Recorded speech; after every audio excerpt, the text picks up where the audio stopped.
Hello, and welcome to episode 30 of Body, the Cloud9 Fancast. Tonight we'll be discussing C9's performance of Week 8 and what the team should do about improving with the playoffs slowly coming to fruition, or whatever.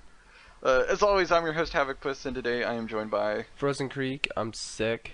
Maybe it's a good thing, because last time I was sick at the beginning of the split, we did well, so maybe Yeah, it's maybe your crappy immune system is the key. We just need you to get, whatever, the worst illness possible is. Just put you full of that. And then we can win whatever. Why don't we wait till October? Yeah, we could win worlds with you getting some really bad disease. At this point, I wouldn't be surprised. I never get sick like this, but this year's been exceptionally bad. Maybe it's because I moved to a mile from downtown Detroit, or a couple miles from downtown Detroit. So that's what I'm gonna blame it on. It's good enough for me. Well, before we get started into ranting and raving about this week, or I guess last week, let's dispense with some exciting Cloud9 news and whatnot. For CSGO, unfortunately they were kicked out of the Star Ladder Series qualifier after losing to Renegades. Skadoodle is still, unfortunately, in recovery, and hopefully he gets well soon. Call of Duty, they participated in MLG Dallas over the weekend. They went 2-1 in groups, which is always a really good sign. After they got pushed to losers bracket, after losing 3-1 to Splice, we lost 3-1 to Envy. I think Envy's actually, besides their league team, they actually have really good FPS teams. So I guess that's not too bad. Moving on to Smash, Mango participated in the Frame Perfect Series 2 over the weekend. After falling 0-3 to Drunk Sloth in the first round of the winners bracket, he went on the losers bracket where he lost 1-3 to Kells in round 3. And this resulted in him placing 13th at the tournament. So Mango hitting a slump, and no one, it's never good to see Mango slump because everyone likes Mango. But there is some good news. Ally participated in the Rise 2017 tournament for Smash 4, and he won the grand finals. Yay! Go Ally. So Mango's been kind of slumping ever since he brought on a coach. I think that was a month or two ago, and he's kind of been on a slump ever since. Yeah, a little bit. He's been kind of going up and down with how he's been doing at tournaments. Hopefully he can get it fixed. He's been playing a lot of Captain Falcon recently, and that might be why. He usually plays Fox and stuff. I'm not sure. I'm not a Smash expert, so before people jump on me, I don't know the reason. But hopefully he can fix it up. A lot of our teams have actually been slumping recently. It's kind of weird. Yeah, so maybe it's because of the next exciting news. Maybe they've all been super caught up in some of the behind the scenes happenings. Oh, perhaps. So, for those who have not heard the great exciting news, Cloud9 has just acquired a lot of really big name investors to invest in the delightful organization. Yeah, so there was some exciting news. Cloud9 has acquired a lot of pretty high-named investors to invest in the organization. We have such big names as Joe Montana, the legendary quarterback, Golden State Warriors owner Chamath Palihapitiya, I hope I'm pronouncing that correctly, and Reddit co-founder Alexei Ohanian, and many others. I think there was someone from Tesla. I think there's also some tech software firms that have invested in us. So yeah, we got a lot of really big name investors throwing some money around. So hopefully that can lead us to, getting better infrastructure for our teams, maybe some coaches, acquiring bigger name players if we have the opportunity to. So anytime we have a lot of big investors come in, that's usually a really good sign. Yeah, and if people didn't know, Alexis is a big Cloud9 fan, and he actually hangs out on our Cloud9 sometimes. He doesn't really comment much, I don't think, but he did give me gold once for doing the podcast. So Yeah, he probably He's just obviously a lurks, but fan. yeah, it's cool that he's investing in the organization, and we can probably see or hope to see a lot of that money go to good use in the future. Yeah, and I think he wore a Cloud9 shirt to like the Australian Open or something, like something Yeah, random like that. it was like a stealth pullover. It had like the logo, but it was like black. I think it was like black on black, but you could see the logo. Yeah, yeah, which is a super random place to wear a Cloud9 shirt to, but I guess he's an investor, so maybe it's not too weird. You gotta help grow the brand wherever you can, Frozen. Now, before we get started in the talking about the match results for the weekend, I want to just apologize in advance. This episode may get a little ranty. Words are going to be said, perhaps, maybe too harshly, but Kid Glove's got to come off. We've been performing not up to expectations, not the standards that we have set at the beginning of the split. So we're gonna tear into these guys. I'm gonna do my best not to go off too much this week just because I'm sick, but no promises. No promises. Alright, so we played Immortals and Envy over the weekend, and the matches did not turn out how we expected them at all. We previously 2-0'd both of these teams fairly handily, so, we were kind of going expecting, and yeah, we're going to 2-0 Immortals, we're going to 2-0 Envy. Individually we have the better players, so obviously we should just win on that merit alone. And then we go 1-2 against Immortals and almost lose to Envy. That is not a good look for a top 3, championship potential team. Yeah, for me there really was a lot of things that we're not doing right, but I think it kind of starts with like the drafts. I'm not sure if Reaper is intentionally picking bad drafts because he was drafting well at the beginning of the split. I'm not sure that he maybe put Jensen on Talon in game 3 expecting something different from the team. I thought that the weirdest thing was a Gragas banned so early. I think the Or Gragas not ban kind Gragas of banned, made Gragas sense. first pick. Oh, right, yeah, that. For game 3. Yeah. Yeah, that was weird. His drafts, when you looked at how he drafted in the beginning of the split, he did a really good job at like kind of reading like, okay, well, what does the team want to draft? And then sometimes he'll bait them into picks, and then we kind of we sneak in an OP pick, or we sneak something in that like kind of counters what they want to do. And it was really smart and was really, well done. This, however, is not the case. You're doing things like giving your mid laner who does not roam a Talon. You are picking Kog'Maw super duper early when you probably need to kind of save that to see how the enemy is going to draft around that, so you don't show your big win condition. You're leaving up Lulu Caitlyn, which is like the OP combination right now. And, you just kind of have to question, what are you doing, man? Yeah, and it looked like Immortals drafted more like the power picks with Graves and Rumble and Rengar early, but I think they could have banned Gragas instead of Melzahar or Camille if they were that uncomfortable with Dardak getting him. I mean, personally, I think Gragas is a really good choice if you can get him maybe second rotation on blue side or even on red side. But I'm not sure if first picking him was a good choice and leaving up Kate and Lulu. Yeah, it certainly wasn't the smartest pick.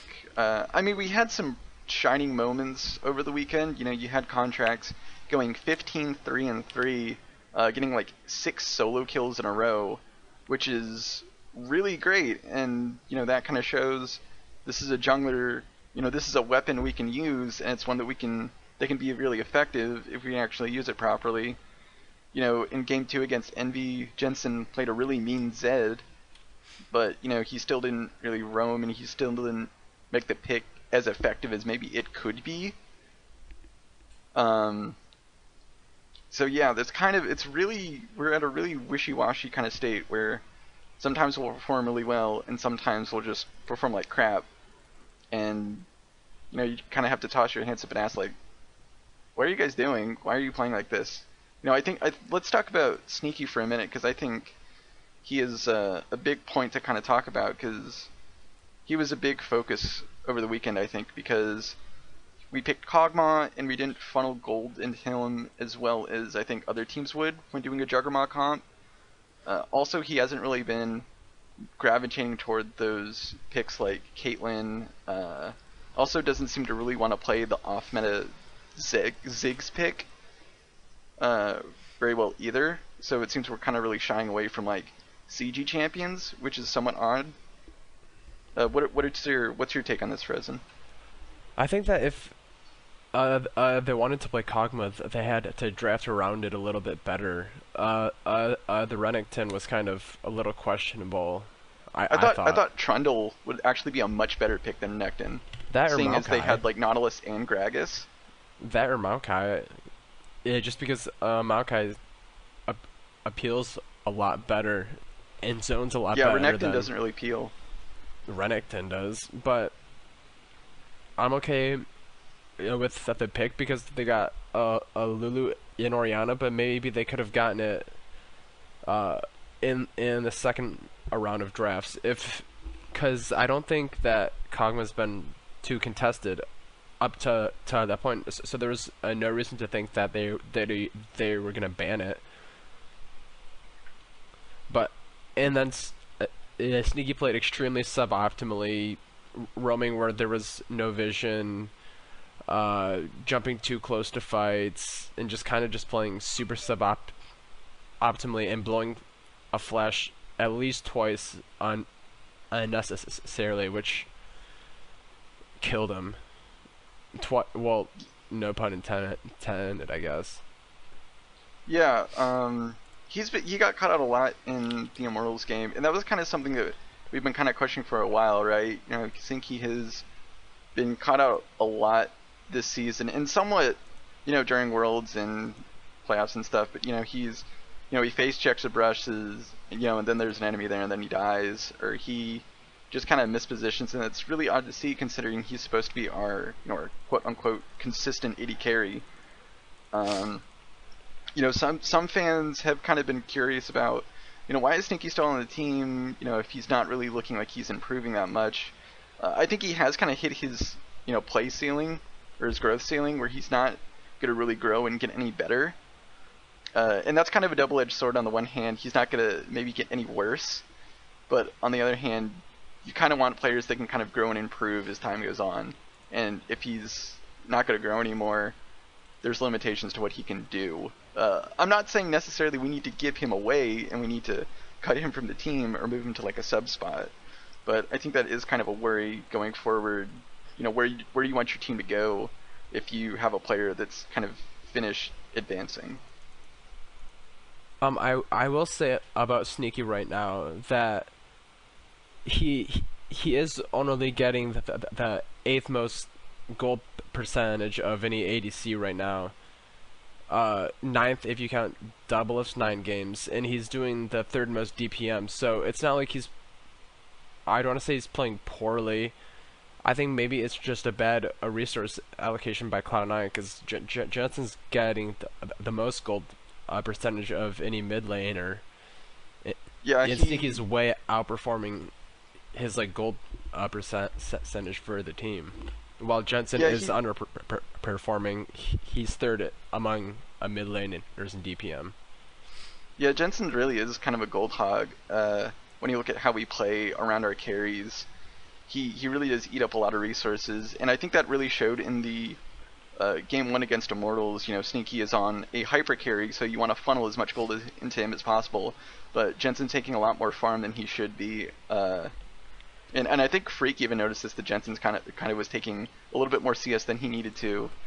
Impact maybe was also greeting a few CS sometimes. And that's kind of what resulted in him getting killed in the bottom lane a couple times. So we really seem to struggle with allocating resources to anyone not named Jensen. And I think that's something we definitely need to work on, because we have other really capable players. As you saw in Contracts in Game 2 on his Rengar, he got a lot of gold from getting all those solo kills, and he was a monster, and no one could really stop him. And that was really great, because we funneled into something that wasn't Jensen, and we performed well. But I think The problem is when we try to do this, on purpose, it kind of doesn't work out well. Yeah, and I just looked at it across the board, and it's actually Impact, Contracts, and Sneaky are all like bottom three in their positions in gold percentage. So obviously Jensen's getting a very large amount of gold for the team, and maybe that's not optimal right now. In that we need to play a little bit more towards Sneaky and letting him have like a little more share of gold as opposed to Jetson getting all of it, because he's not doing anything spectacular with it. Whilst Sneaky's outperforming, I guess, what he should as an ADC and his gold percentage. Yeah, yeah, especially I think when the meta is kind of shifting back over to team fighting AD carries.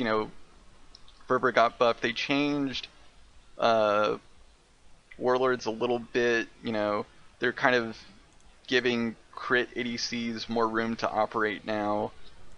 Misfortune got a couple buffs, huh? Huh?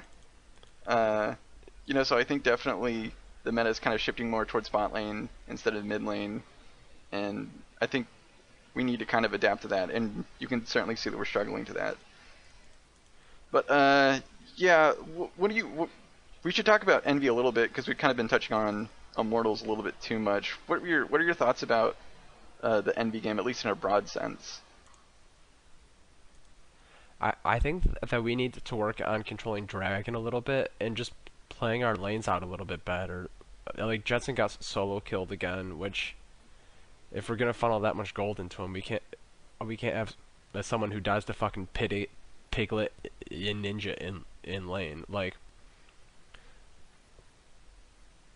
if it takes us a Smite Sealed to be the worst team in the league, I think that there are a lot of problems to worry about. Though I will say, I think the first game was kind of just a little bit of bad luck, but we still just didn't play around our comp very well. Yeah, I will say, who knew that Bruiser AD Nidalee would actually be like a sleeper OP pick? Because I actually really liked how Lyra built Nidalee. He went Cinderhulk into Triforce, and then went for I think it was Cleaver. a few other. Yeah, Cleaver. Next. So he was going for like an 80 Bruiser build, and it actually worked really well because it gave him a lot healthier clear, and he was able to pop Sneaky and other carries pretty fast actually. So actually looked like it was a lot more useful than AP in Italy, which is more of a poke and burst champion. Bruiser in Italy kind of let her do more sustained damage and last in fights a little longer. So I actually really like that build.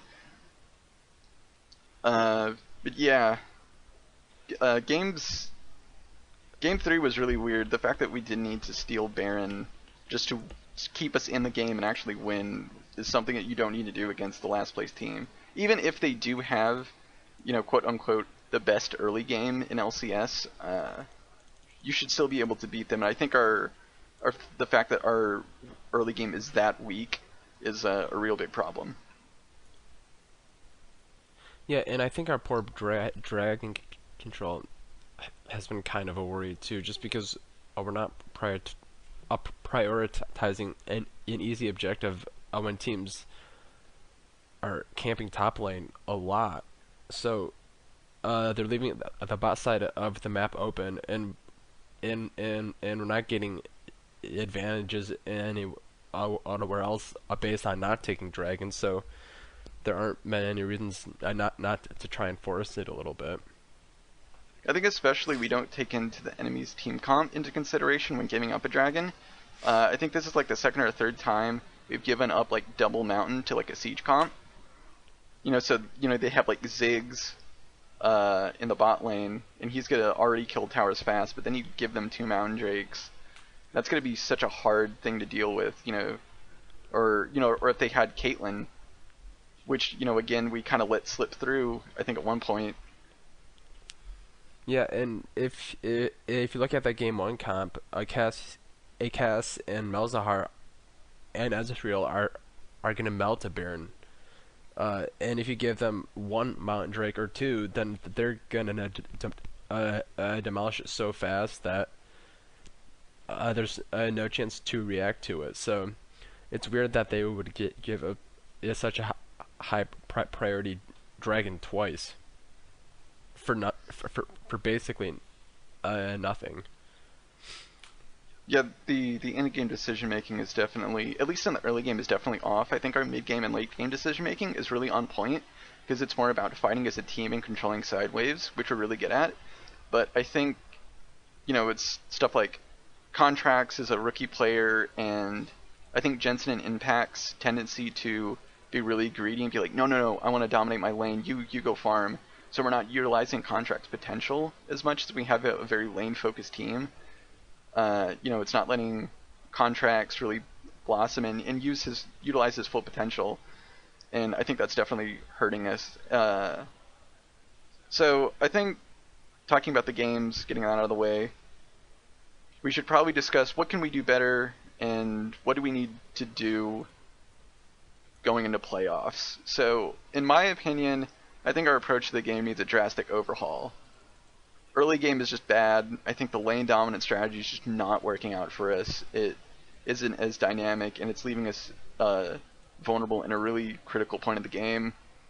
Like we said, we're funneling too much gold into Jensen, and I think we need to focus on other carry potential players like Contract, Sneaky, and Impact. And we don't have enough team cohesion. In the early game, we're not really roaming. We're not utilizing a lot of our other players in their agency around the map. And I think we definitely need to tighten all that up if we're going to even have a chance at playoffs.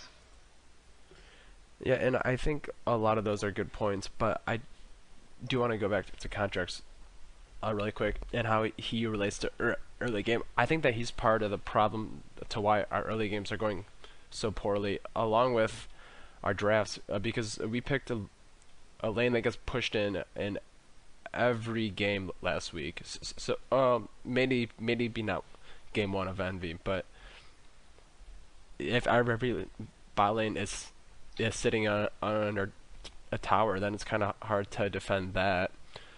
But I don't think that Contracts is doing well enough tracking the enemy jungler and tracking our roams, because the early game kind of plays out the same way every time. Like a jungler and mid laner will go bot or go top and take a tower, and we get dove all the time and killed on that every time, seemingly without turning it around anywhere else on the map.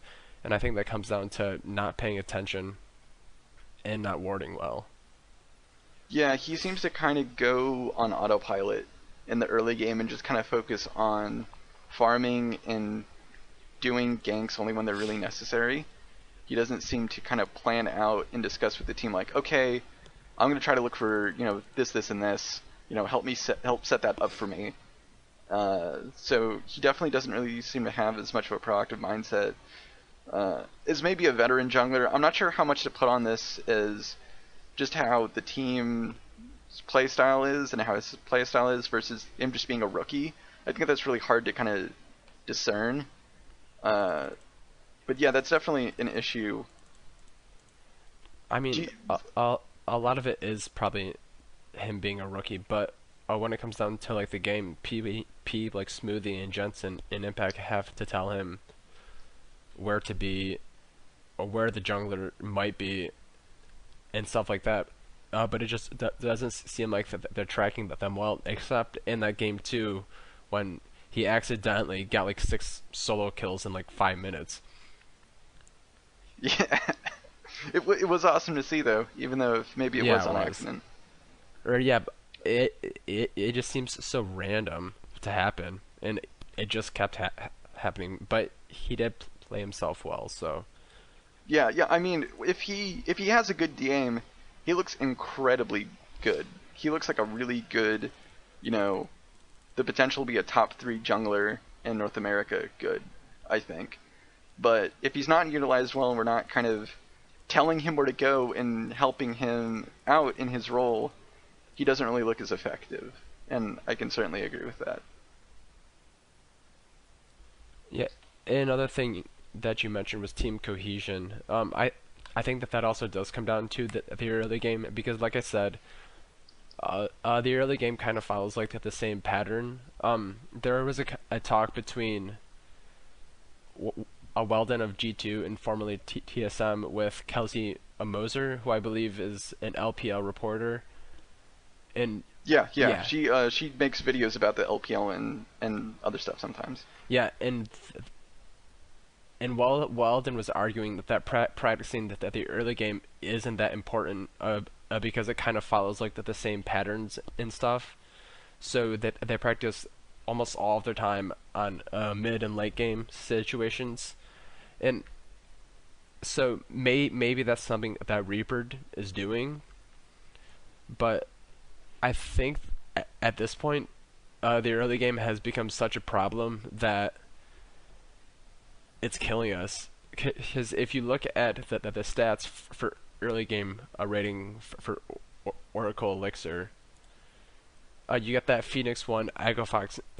in Envy are the top three, while TSM and Cloud9 are sixth and seventh, I believe. If you look at somewhere like um, uh, LCK, SKT, and KT are at the top, and in EU, I believe it was Misfit or it was HUK, Misfits, G2. So it's obvious that these other top teams are playing their early games optimally and coming out ahead with goal differences at 15, but we are so far behind them that I don't know if it's fixable by playoffs, and that it's gonna have to be an in-between split thing, because our goal difference at 15 is minus 107.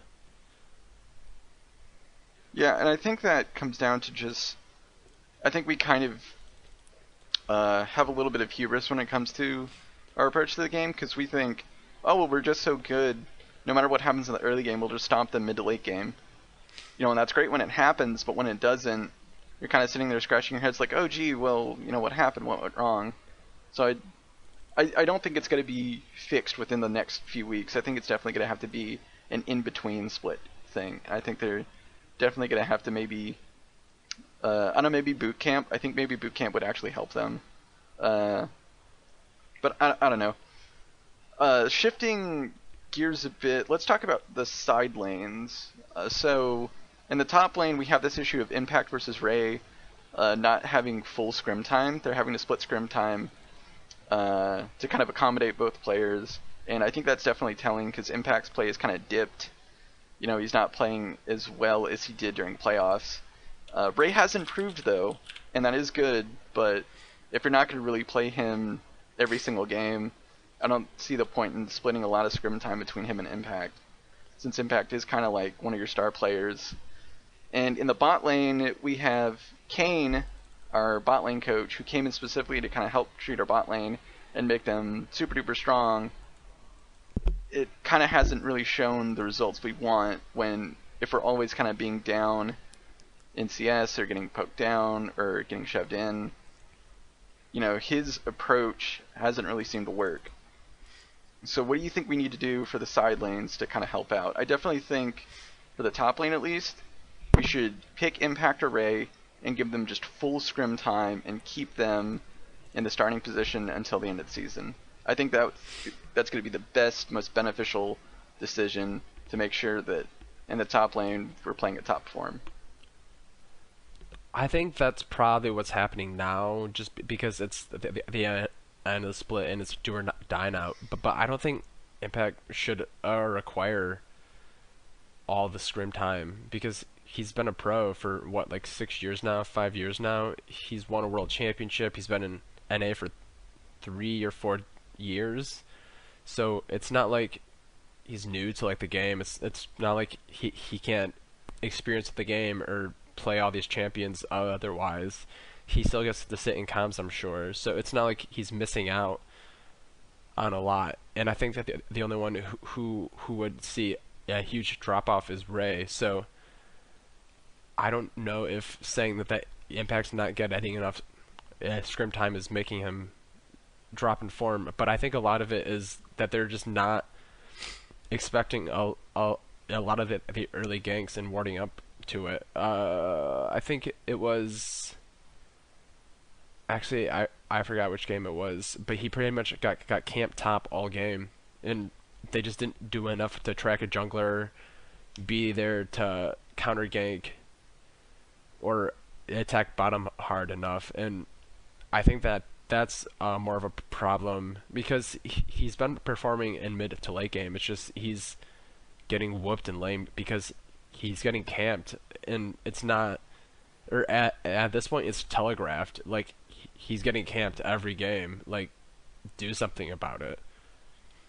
So it's more of an issue of stuff we've already kind of touched on, and it's just more of an overall team thing that the team kind of needs to come together and do stuff about it, basically.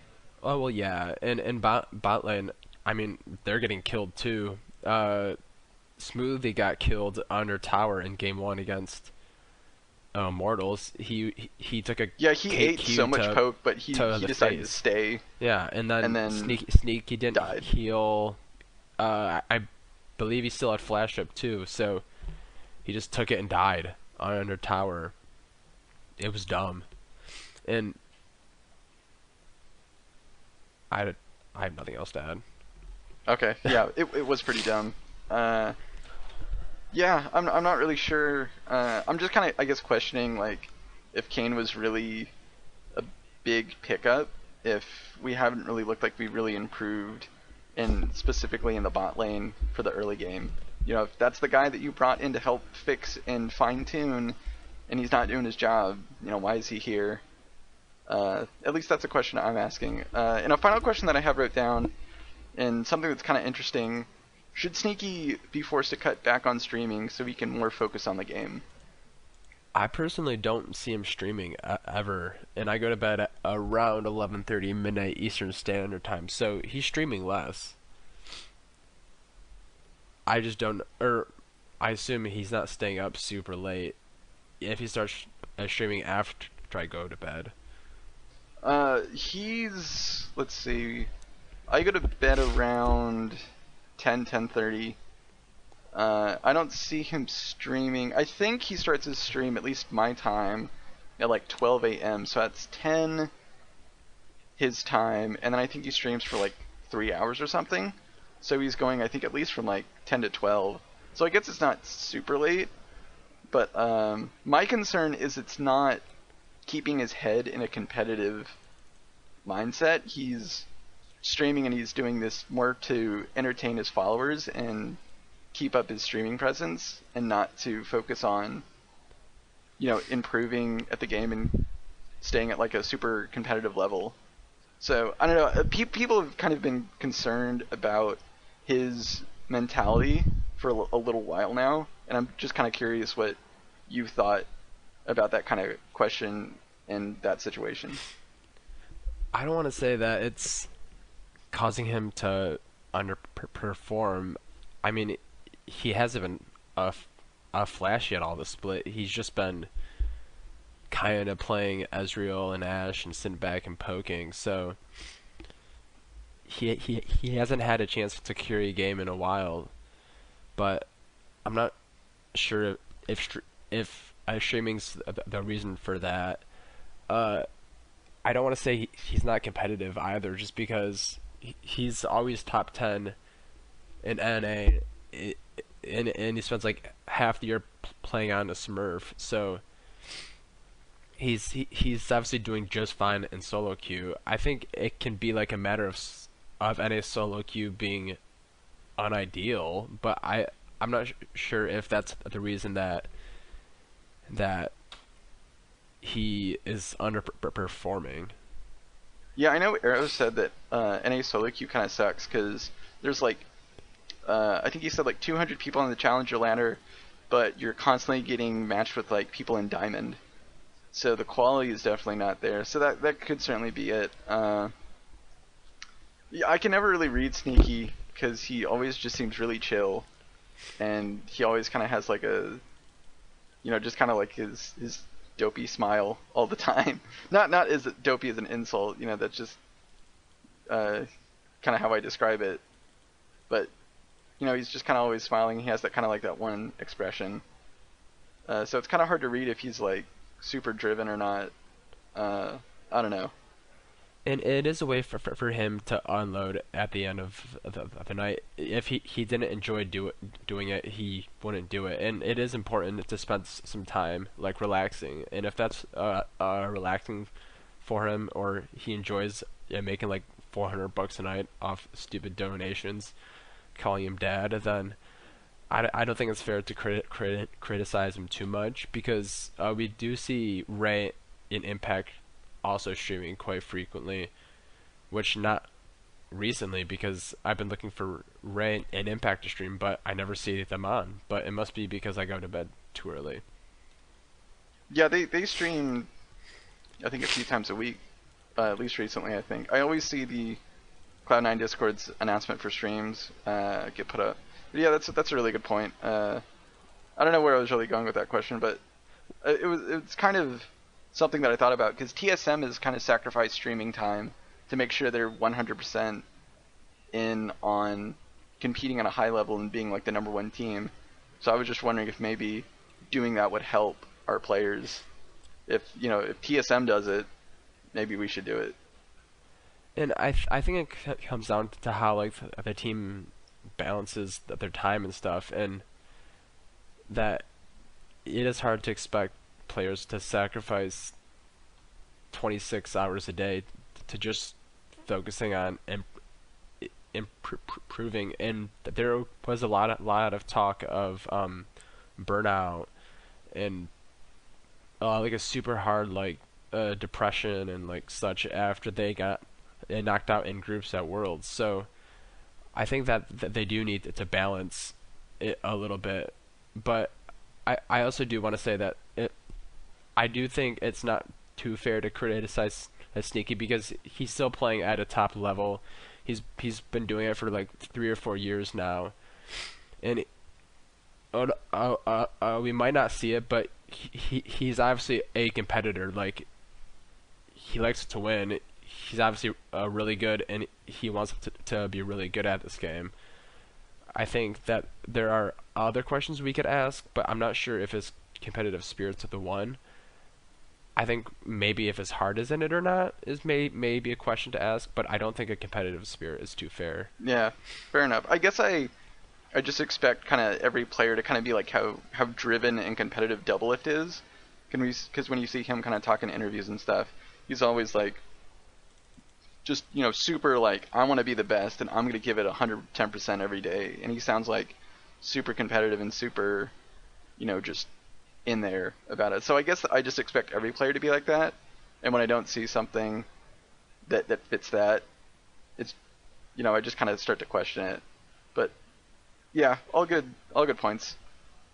Yeah, and like we also don't know what it is like off stream and off stage, just because he always is like a happy-go-lucky person, which I could say that there are probably problems with in a competitive sense, but he could be like a huge dick in scrims, be like, dude, Smithy, you fucking suck. But we don't hear about it just because maybe he's like, hey, don't go out and say this because I rely so much on this personality that I have on stream and on stage. I mean, it's probably not that, but it could be. Yeah. I mean, we don't have a lot of information, but I don't know. I just thought it was kind of an interesting discussion point to bring up. If you feel the same, feel differently, want to express your opinions, go ahead and tell us in the comments. It should be fun, maybe. I don't know. Before we move on to the part where we talk about future matches, I want to make a quick announcement. Bodied will be shoutcasting the Dig and Phoenix 1 games this weekend. So it's so exciting. Oh, the dream. So keep an eye out on the subreddit, the Cloud9 subreddit Discord, and our Twitter page for more info. We'll probably be announcing the whole casting thing before time. We'll probably provide a link for the stream. You can probably come out, hang out with us, before the matches start, in between the matches start. We'll probably answer questions, interact with the chat, and overall just have a good time. If you're looking to have maybe not LCS caliber shoutcasting, but a pretty good Cloud9 bias, come watch us. It'll be super fun. I'll be there.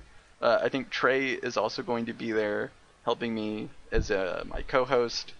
It'll be super great. I will be sick, probably, and out of town, so I will not be there. So you guys don't have to listen to me struggle through that. You'll be there with us in spirit. That's the important thing. Yeah, I'll be with you guys in spirit from that bar doing karaoke. Yes. So Dignitas, our first game, Friday, March 24th at 6 p.m. Eastern. What can we expect out of this match? Dig has been on the rise here. Ever since Cobb took the reins, they've been looking like a really good team. X Special has been performing exceptionally. Boo. And everyone else on Dig seems to be playing a lot better than they did at the start of the split. So, what can we compete with them? How we've been looking lately? Can we take a W out of this series, or are we going to struggle too much in the early game, like we've seen last weekend, and lose? I think that this is a game that we should be able to control in early game. But they're not specifically well in the early game because as they have a worse early game rating than we do. And that their lanes aren't completely overpowering. I think it's gonna come down to how we draft, and are we just gonna draft losing lanes in bot and mid, or are we gonna try something more proactive and try and shut them down early? I don't think that we're overpowered anywhere except in like the jungle, but I think that we should be able to compete with them, and I can easily see this being a 3-game series. Yeah, I think it can definitely go to 3 games for sure. Things I'd really like to see: more prioritization over Caitlyn and Lulu. Put Sneaky on, Caitlyn, maybe Ziggs. I'd really like to see him play that, just to show that he can play that and the team can succeed with that pick, even though it's not a really go-to pick. It is something that is viable still. Also, yeah, like you said, I'd really like to see us draft, non-losing lanes. I think that's something that has been kind of our thing lately, and it's kind of annoying to see. But yeah, a little bit more diversity in the picks would certainly be great. Do you think that Contracts can at least hold his own against Chaser? Because Chaser's been looking really good lately. I mean, if you play this matchup 100 times, I think Chaser would come out on top in maybe like 60 of them. So I think it's gonna come down to what gets drafted, and if he can play the matchup well. If it's like a Rengar into Gragas, like he needs to be farming better, and and watching Gragas better, and punishing him if he goes for like a gank somewhere.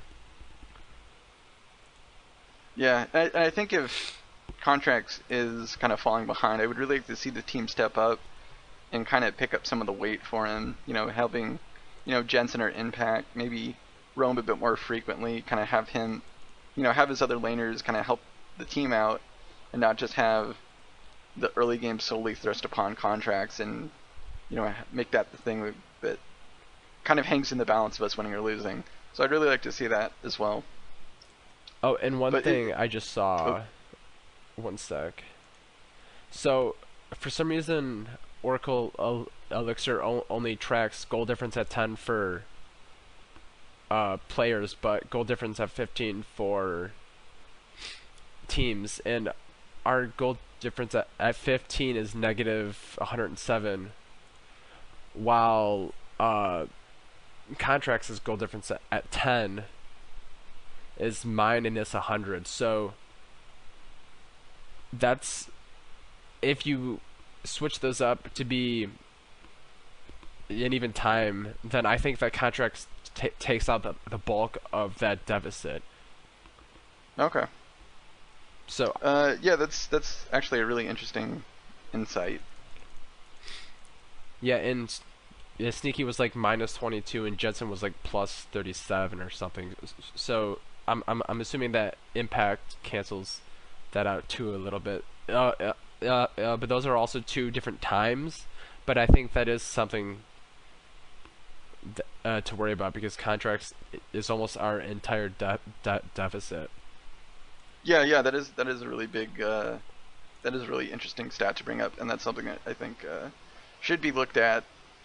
I do think if we are going to highlight one matchup for this series, I think the Impact Someday matchup up in the top lane is going to be super cool because you have two big names from Korea, and they're going to duke it out, and that would be super cool if we just put them on carry top laners for all 3 games, just let them have at it. Yeah, and if you would ask me like 6 months ago, someday would probably be considered the best top laner in the world. So it is going to be a tough matchup because he is currently the top in gold difference at 10 among top laners. So that's something to worry about. But maybe we'll be able to see a Nar pick on this Oh patch yeah, just he's because certainly he's kind of come coming back. up more. And in 7.6, when they do that, they should do it I think next week, and then playoffs will Yeah, probably be I on think 7.6 is 7.6. the playoff patch. Yeah, so Mini Nar got buffed, so I think that is a direct buff on Impact. So Yeah, cross your fingers for more top die, because I would certainly like to see that. All right, so moving on to Phoenix One, Saturday, March 25th at 6 p.m. Eastern. So this match is actually really important now, because if we lose, Phoenix One gets our bye, and I think that's actually a really important thing for us to have, because the bye allows us to take a little break, have a little longer time to work on the tiny things that we have been struggling with, and also scope out our competition that we'll have to deal with. So we really don't want Phoenix One to get that. Unfortunately, Phoenix One has been looking like a real top team with Minios, Ryu, and Arrow. All 3 of those guys have been performing extremely well, and even Zig has, I think, stepped up and improved a lot since we saw him a split ago. So the whole team has been looking really good, and they're gunning for our spot. let's talk about the scenarios super quickly. So currently, we're at 12-4, and Phoenix One is at 11-5. If we win out, then we get the bye. If Phoenix One wins out, they get the bye.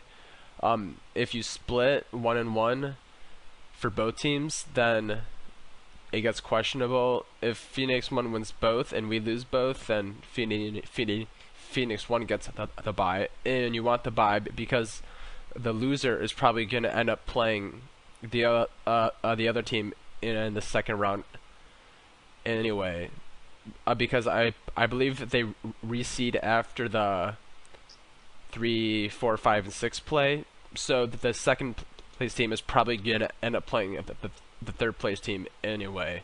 So you want that bye to ensure that you can scout them out beforehand. Yeah. I know some people, at least from what I've read from the subreddit, some people are kind of saying like, oh well, we'll probably lose the bye, so we can kind of focus more on, I don't know. But I think the bye, yeah, scoping out the competition is a huge advantage.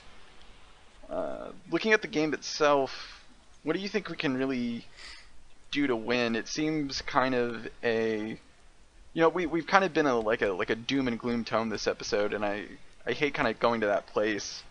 But it seems kind of like a really uphill battle for us, considering how well Phoenix One has been playing.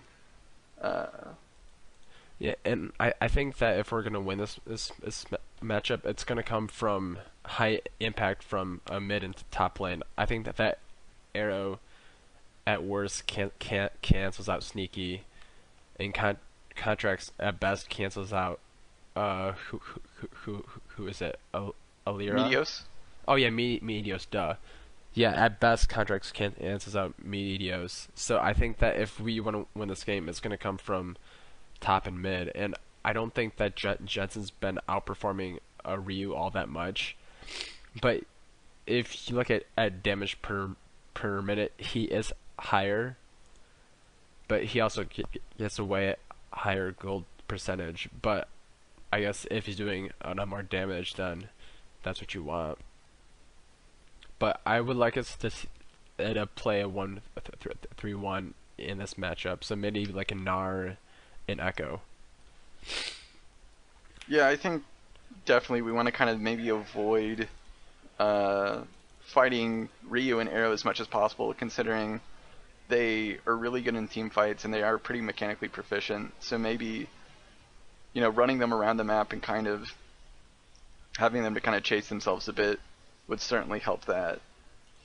I'm not really sure what to do about the draft because there's, picks like, for mid lane, picks like Vlad are coming back into the meta, and Jensen has historically either hated playing Vlad or just cannot play Vlad, because as we saw at the tail end of last year, during the playoffs in the gauntlet, we would always ban out Vlad because we just hate the pick apparently, and we don't want the enemy team to get the pick. So I think the mid lane, and I think maybe to a lesser extent, the bot lane will be interesting, considering that's where Phoenix One's power really lies. So the draft is for sure going to be really interesting. Yeah, and I think putting Jensen on a wave clear champ will be better than putting him on something like a Vlad in anyway. Though he does farm well no matter what. I just think that we play a better game when we're playing a 1-3-1 and dictating the pace of the map. Yeah, especially when Impact is on a really good split pushing champion like Shen. His Shen is usually really, really good, and we can always, have him hard push a wave and then stand united to bring him into a fight, and then TP to another lane or TP back to that lane to continue the push. So we're really good in that respect in managing the side waves. So I think we maybe could win if we stick to our strengths. I'm a bit skeptical on the Phoenix One game just because, considering how our most recent performance has been, it's been fairly lackluster. And I don't know, and considering that we lost 0-2 to them last time, I don't know, I'm just not super confident in us beating Phoenix One in our current form. But, hopefully they can win. I hope they prove me wrong. Yeah, and this is a do or die week. I think that if this team is gonna win the split, that they have to show up now, and can't just wait till playoffs. Like they have to come in hot and expecting. Yeah, for sure. No more pussyfooting around the game. It's time to 100% try hard it. Yeah, exactly. So I think that this is going to be like a litmus test for playoffs and how we're going to do. Yeah. I was kind of going to bring that up a bit and say that, exactly. If we can't beat Phoenix One, and if we struggle and maybe can't beat Dignitas, what hope do we have of winning playoffs? So that's definitely going to be a lot of concerns, a lot of stuff to look out for. It should be 2 exciting games, though. I really look forward to shoutcasting it and just watching the games in general. So, as always, to end our show, we give our predictions for the weekend. So, Frozen, what do you think is going to happen over the weekend? So, I said a couple weeks that we had no reason to pick against Cloud9 until they've proven otherwise, and I think now they have. But saying that, I really want to say that it's going to be 2-2-1s, but I could easily see us dropping a game here or there. So, in another playoff scenario, we can lose to Dig if we 2-0 Phoenix 1, and then there's somewhere in there somehow that we still get in. I think I haven't looked at the win percentage. Individual match wins and losses. Yeah, it goes. Oh shit! I'm not sure. I'm not gonna say anything, but I know that we're one of the top win percentage teams, and I'm not sure if that would cancel it out if we went 2-0 against Phoenix 1 after losing against Dig. But I'm just gonna say, actually, fuck it, 2-1 both times. We're just gonna win out. All right. Well, bold prediction. For Dignitas, I think we can win. I'll say 2-1 for Dig. For Phoenix 1, I'm not as confident about. I think Phoenix 1 may win just because they seem like a more cohesive team, and they're more, they probably have a better early game than us, and they've been looking kind of unstoppable lately. So, well, maybe not unstoppable, but they look like a top tier team, and considering our current form, I'm not sure if we can really compete with a top tier team right now. But that's certainly something we can change in playoffs.